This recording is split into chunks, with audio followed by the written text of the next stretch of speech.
on the last episode of SPRXS Innovation. If you create a culture in which failing is not acceptable, that goes against entrepreneurship. At the end, the most important mindset I think for an entrepreneur is knowing that you're gonna find problems from the first moment you wake up in the morning till you go to bed. So definitely that mentality of yes, that's gonna be a problem, but turning that problem into a challenge and creating that atmosphere. If you don't get it at first, it means that you have to change something. You have to adapt to the client better. You have to adapt to people better. So I think it's extremely important to at the end, it's all about people. Being an entrepreneur is hard work. It requires grit and perseverance. It will take dedication, sleepless nights, sweat, tears, some of your sanity, and a lot of failure. But it's also these challenges that make it so appealing to entrepreneurs. The high risk and high reward. Even with all the possible pain and uncertainty, entrepreneurs are pioneers carving something of their own from scratch, which could ultimately change the world. Every episode, we're in conversation with entrepreneurs, creators, innovators, and leaders. Pioneers who are pursuing their dream and paving the way towards the realization of ideas that all started with a spark. They're taking the leap towards making the most of their ideas. How did they start? Why did they start? And what keeps them going in moments of uncertainty? From SPRXS, this is SPRXS Innovation. I have here with me Lucas Martin Calderon, who is co-founder of Oxyde Technologies, and Chris Phippen, who is CEO of Hatless Studios. So, we've spoken about, what may or may not be out of place in terms of education. But are there any things that you guys could highlight potentially that was helpful during your journey of discovery and entrepreneurship, either from the university or not? And looking back, are there any things that you think, darn, I wish I'd had that, or I wish I'd have utilized that avenue or that resource or whatever it may be? So yeah, I would say to all those students in the UK, for example, I think there is a great potential in societies such as entrepreneur society, business, finance. I definitely yes, I think that's a huge opportunity to the first network you're gonna get. Also, one of the things that I did that I feel very proud and very happy that I did it was getting a mentor in some mentorship programs. I was never quite familiar with how a mentor worked, what it was, but having someone that actually is doing that willingly, it's doing that out of the goodness of his or her heart. It actually gives you a whole new perspective, because obviously those people have experienced more things and they say things differently as you might do. So I would say that's one of the main things that gave me perspective. Also listening to other entrepreneurs' stories and things like that. So it's been involved in this. And was that a mentor world. that you encountered through university, or was that through another society or? So I actually have two mentors. One of them was through university. Many universities offer this service, which is great and not popular enough. However, the other one was I was doing a hackathon, and he was one of the counselors, one of the consultants. During the hackathon, he was the main sponsor, and from that moment on, I knew that he would be a great help. And he agreed to. We had regular talks. He gave me advice. I started talking deeper and about my philosophy. So yeah, that was definitely. Do you think because of that support that you received, that you can definitely see yourself becoming, taking on that role at some point, if you're not already doing that? I mean, looking at your plethora of activities that you're currently undertaking, it does look like you're probably already fulfilling that role for a lot of people. Actually, yes, it's I've got one mentee at the moment. People that want to get to take that first step. Also because of the situation that I'm in, and I'm sure you, Chris, are in the same situation. many people come up to us and that want to get started. I'm not sure about, they're not sure how to take that first step.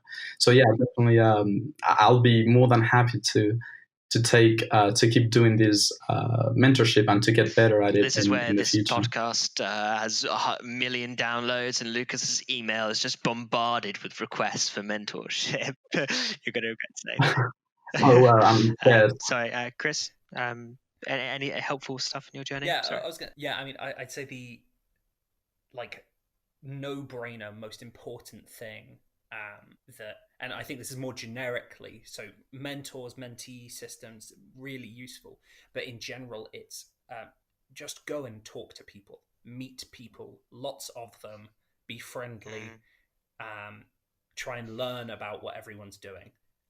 It is the single most important thing I think I've ever done. And put yourself in a position to get lucky. Yeah, that's a big one. The amount of times I've just been randomly sat in a cafe and I'm just there fiddling around. I like my Rubik's Cubes. I'm a bit of a geek like that. I'll be there solving a Rubik's Cube and someone will come up and say, oh, wow, I haven't seen one of those things for 20 years. And I'm like, well, now you have. And that kickstarts a conversation. And it's happened 2 or 3 times. At the end of that conversation, the person's ended up being a client and we've made a website for them. And it's just that kind of that serendipitous consulting where through just random chance encounters, talking to random people, good things keep happening. And I think that's, especially in a growing market like Exeter, if you just talk to people and learn about them and try and help where you can, even if it's for free, you're going to build a network of people who want to help, that you want to help. And it's a natural mentor. Well, it's like you were saying earlier, it's all relationships at the end of the day. That's what it kind of boils down to in the end. Was there anything in particular that any of these going out there and obviously doing a Rubik's Cube and such in a cafe, but is there anything that you can say to sort of budding entrepreneurs in the student to non-geeks who don't want to sit in a cafe with a Rubik's Cube? I didn't say that because I've been known to carry a Rubik's Cube around. We all know what you're thinking. But is there anything I appreciate if you don't have anything off the top of your head, but that. Yeah, I think that there are lots of events. I know in Exeter specifically, in London, Bristol, all of those places where there are hubs of people organizing stuff. So look for Facebook groups, look for meetup groups, look on Instagram, Eventbrite, all of those things. If nothing exists, then you've found a niche in the market right there. Because bringing people together in and of itself is marketable, and I'd say that's predominantly where most of the work I enjoy doing comes from, is at the minute linking students with the wider community. But look for groups. Yeah, it's funny what you're saying about getting putting yourself in a position to be lucky as well, because a lot of people that we speak to at Sparks in the entrepreneur sphere do often say that luck plays a significant part in the success. But what's interesting is that it's not luck in the traditional context that you think of luck, like rolling a dice. It's not in that environment. It's how many times you roll the dice yourself. If you're not getting out there, like you're saying, you're not going to these events and meeting people and putting yourself in this place where you might potentially succeed, then you're already off the table. You already have no chance, because you're not actually presenting yourself with enough opportunities. So I think that's a really good point. Definitely. Yeah, and phrasing it as rolling the dice, I think, is really good. But I think the one thing I'd add is you're rolling dice, and they're kind of weighted in your favor, because the worst case scenario is nothing happens. Yeah. It's not the worst case scenario is like you keep rolling the dice. If you roll a 1, you lose. That there is the worst case scenario is you went to the coffee shop and had a coffee. It's definitely not a loss. Yeah. Well, thanks for that. So throughout this journey that you guys are currently on, that you've been going on for many years now, could you, share any potential highlights or funny stories or great stories? They can be sad stories, to be fair, if you want, if that's the way you're inclined. But is there anything you can share, any kind of highlights that the listeners might potentially, relate to, or maybe potentially give them a bit of solace in the times, bad or good? Well, I do have one sentence that I actually respect a lot Elon Musk, his way of doing things, his way of marketing things, most of all. And he said something like entrepreneurship is like biting on broken glass and stepping into the abyss. That was actually quite a hard sentence to hear, right? But at the end of the day, it's gonna be very, very difficult. But if you take pleasure in problem solving, in talking to people, into being in a bad situation and coming out of it, I would think that's something to be expected. And once you take pleasure in those small problem solving things, you'll be definitely it wouldn't be as bad or as lonely as some entrepreneurs say. And never, something that you guys said before, never lose track of your philosophy, of your core values, because otherwise you would feel lost in the middle of the process, which is actually a hard and a long process. That analogy you used there, biting on broken glass, what was the full analogy for me? So entrepreneurship is like biting on broken glass and stepping into the abyss. I think that's going to be the title of this podcast. Actually, I think that makes makes a good one. So thanks for that. Don't worry, I'll make sure to quote Elon at the end. Yeah, get your citations right. So yeah, I would say the main thing, the main solace that the listeners could hear is all people, all entrepreneurs, extremely smart entrepreneurs, extremely motivated, lucky entrepreneurs, they say that it's incredibly difficult, tough, but however they keep on it, they keep doing it. So definitely, they might not speak it as often as the problems, but if they keep at it, is because it's definitely something better, one of the best things they've done in their lives. So here, whether you hear problems, whether you hear how tough the journey is, people keep at it, and that means that what you get out of it, it is life changing. It is definitely something that you were supposed to do, well worth it. So it's to never forget that. I think the two main things that people struggle with, that I think people would benefit from kind of hearing about, and that I've spoken to my mentors about this on a couple of occasions, even to just random people, is, well, the first is isolation, and the second is me and Lucas have talked about this extensively, because I agree. Something that has affected both of us in quite a big way. So kind of over the last 6 months or so, a lot of my friends have really struggled to get on board with the fact that I'm now dedicating more time to this than I am going to the pub, for example. And it can be very isolating, because people aren't going to get what you're working on. And that's not to say that what you're doing isn't to be gotten. It is that people are never going to fully share your vision unless they're working on it. So how do you deal with that in the social context? I mean, it's really difficult. I mean, I'm really lucky because I found people like Lucas, like some of my other colleagues, who are as driven and are in that same space. But inevitably, you're going to lose a couple of people along the way, and it's difficult. But I think what I've learned is that in the long run, you're going to find the people who are a better fit for you in doing it. People that you can work with, people that understand and support you. Who still like to go to the pub. Decide to go. on the rare occasion. We all do. But it's like Lucas and I talk about, like, we'll sometimes book in the calendar just a half-hour slot, which doesn't seem like very much, but the amount we get done in half an hour in comparison to kind of other friendly chats is pretty mental. But yeah, the other thing I was going to mention is imposter syndrome. I've felt for a very long time I'm just winging Yeah. it. I know nothing about business in any academic sense. And then I was talking to a really great guy called Felix Velarde. You can find him on LinkedIn. His job is basically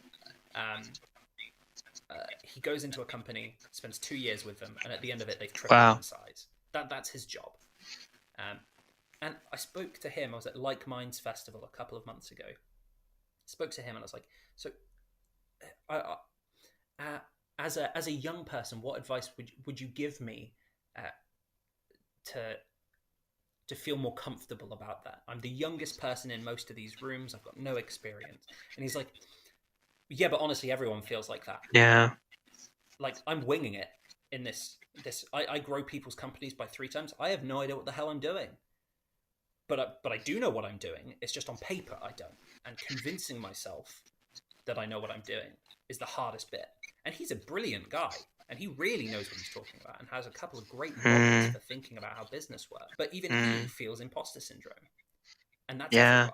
Everyone is winging it. Everyone has imposter syndrome. You are not. So I guess it's, one of the biggest things we're saying to overcome really is self-doubt, is the fact that, every step of the way you're most likely going to be doubting yourself because, what person who, walked off into the abyss whilst chewing glass didn't doubt the decision. If you're the first person to go and do something, if you're embodying, when you're in agony, you're cold, yeah, crunched around, it's hard to not feel like maybe you're doing something.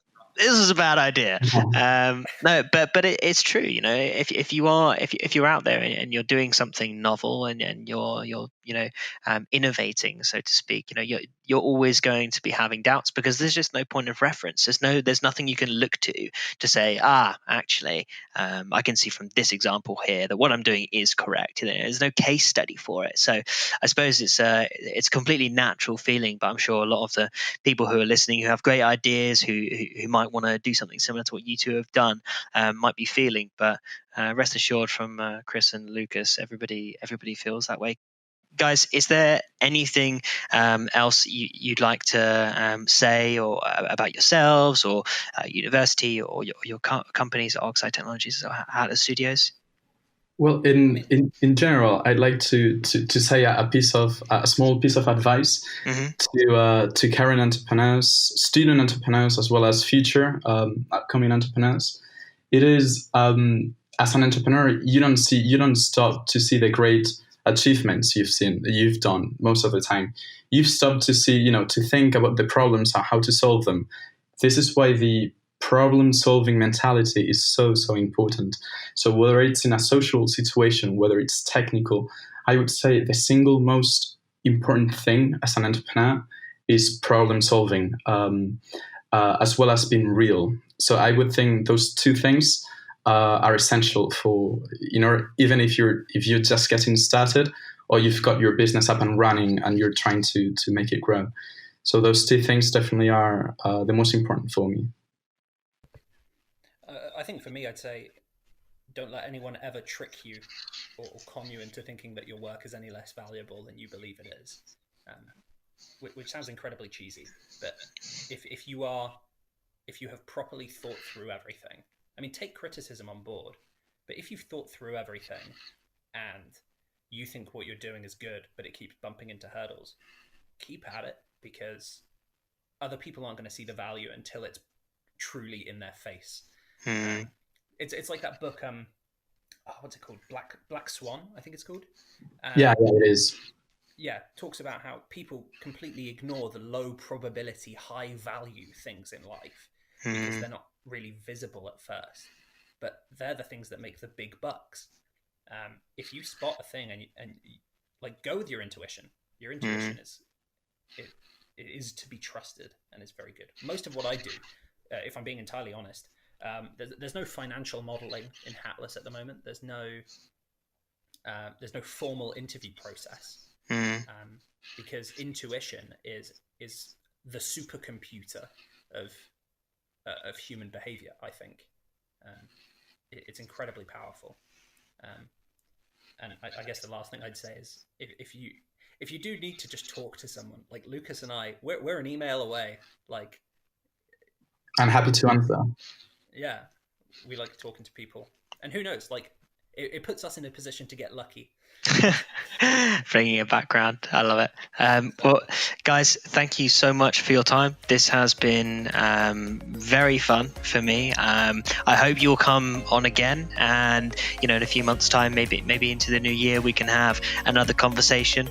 That would be really good. So thank you so much for your time. This has been episode 1 of the Sparks Innovation podcast. See you next time. Well, thank you very much. Happy to be here. Thank you.